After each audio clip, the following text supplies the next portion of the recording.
First ODI மேட்ச்ல west இண்டீஸோட சொந்த மண்ணுல ஸ்ரீலங்கா ரொம்ப அழகா வின் பண்ணிட்டாங்களேப்பா.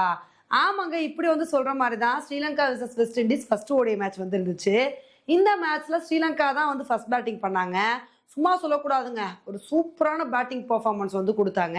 கமிண்டு மெண்டிஸ் வேமா அவுட் ஆனா கூட 10 சங்கா குசால் மெண்டிஸ் இவங்க 2 பேரோட பார்ட்னர்ஷிப் வேற லெவல்ல வந்து இருந்துச்சுங்க. அங்க 2 பேருமே ஒரே மாதிரி ஆட்டத்தை வெளிப்படுத்துவோம்னு சொல்லி 2 பேருமே ஹாஃப் செஞ்சுரி அடிச்சு 70 ரன்னுக்கு மேல எடுத்து நல்ல ஒரு இன்னிங்ஸை கொடுத்து செஞ்சுரி நோக்கி போய்கிட்டு இருந்தாங்க. இவங்களோட பார்ட்னர்ஷிப்லேயே வந்து ஸ்கோரு 150 ரன்னுக்கு மேலே வந்து போயிடுச்சு.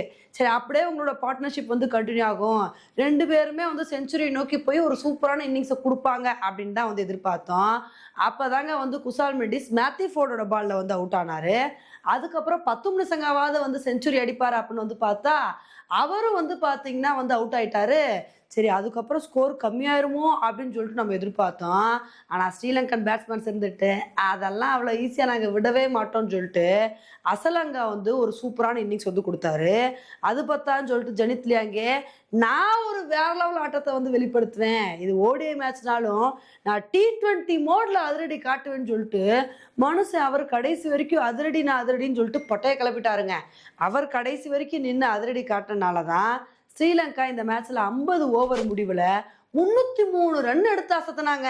இந்த ஒரு ஸ்கோரை பார்த்தோன்னே நம்ம என்ன எதிர்பார்த்தோம் அப்படின்னா, எப்பா இது ஒரு பெரிய டார்கெட்டை தான் ஸ்ரீலங்கா வந்து எடுத்திருக்காங்க, இருந்தாலும் இதை வெஸ்ட் இண்டீஸ் வந்து சேஸ் பண்ண வாய்ப்பு இருக்கு, வெஸ்ட் இண்டீஸ் நல்ல ஒரு பேட்டிங் பர்ஃபார்மன்ஸை கொடுத்தாங்க, அவ்வளோதான், அதனால ஸ்ரீலங்கா ஸ்டார்டிங்லேருந்தே நல்ல பவுலிங் பர்ஃபார்மன்ஸ் வந்து கொடுக்கணும் அப்படின்னு எதிர்பார்த்தோம். அதுக்கு தகுந்தாப்புல கேம்பலை வந்து ரொம்ப வேகமாகவே ரன் அவுட் பண்ணிட்டாங்க. அதுக்கப்புறம் கிரீஸும் காட்டியும் ஒரு குட்டி பார்ட்னர்ஷிப் வந்து போட்டாங்க.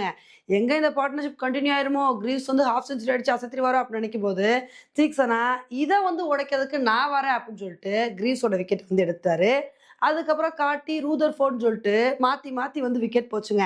சரி, அப்படியே மடமடன்னு சொல்லிட்டு விக்கெட் போயிருந்து நினைக்கும் போது அப்போதான் சாய் ஹோப்பு ரோஸ்டன் சேஸும் நாங்கள் வந்து நல்ல ஒரு இன்னிங்ஸை கொடுப்போம்ல, எங்களால் முடிஞ்ச அளவுக்கு நாங்கள் நல்ல பார்ட்னர்ஷிப்பை போடுவோம்னு சொல்லிட்டு நல்ல பார்ட்னர்ஷிப் வந்து போட்டாங்க. இல்லை சாய் ஹோப் வந்து ஹாஃப் செஞ்சுரி அடிச்சு அசத்தினார் மனுஷன்.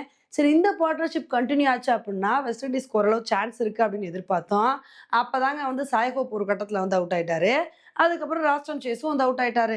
அதுக்கப்புறம் பின்னாடி வந்த பேட்ஸ்மேன்ஸ்னால அந்த அளவுக்கு ஒரு நல்ல கான்ட்ரிபியூஷன் வந்து கொடுக்க முடியல. இதனால வெஸ்ட் இண்டீஸை பொறுத்த வரைக்கும் 262 ரன்னுக்கே ஆல் அவுட் ஆயிட்டாங்க.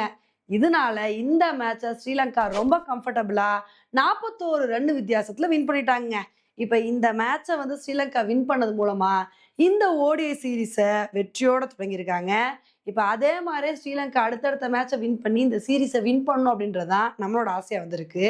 இப்ப இந்த மேட்சை ஸ்ரீலங்கா வின் பண்ணதுக்கு மெயின் ரீசன் என்ன அப்படின்னா, அவங்க பேட்டிங் பவுலிங் ரெண்டுலையுமே ஒரு பேலன்ஸான பெர்ஃபார்மன்ஸ் வந்து கொடுத்துருக்காங்க.